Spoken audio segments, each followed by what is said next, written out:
గొప్ప నాయకుడు, స్ఫూర్తి ప్రదాత రాజీవ్ గాంధీ ఈనాటి యువతకు స్ఫూర్తిగా ఉండాలి. అంత గొప్ప స్ఫూర్తిని అందించిన రాజీవ్ గాంధీ గారు తెలంగాణ రాష్ట్ర పరిపాలనకు గుండెకాయ లాంటి సచివాలయం ముందలో వారి విగ్రహాన్ని ప్రతిష్ఠించుకొని వారి స్ఫూర్తిని తీసుకొని పరిపాలనను కొనసాగించడమే కాకుండా వారి యొక్క ఆలోచన మేరకు పేదలకు సంక్షేమాన్ని అందించడమే కాదు, తెలంగాణ రాష్ట్రాన్ని సాంకేతికంగా ఆర్థికంగా బలోపేతమైన రాష్ట్రంగా తీర్చిదిద్దడంలో మేమందరం మా మంత్రివర్గము కాంగ్రెస్ పార్టీ సంపూర్ణంగా ముందుకు వెళ్తుంది.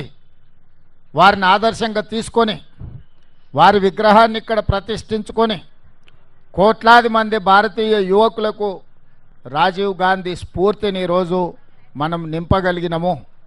అందుకే ఆ నాయకుడిని ఆదర్శంగా తీసుకొని తెలంగాణ రాష్ట్రంలో పరిపాలన కొనసాగిస్తున్నాము.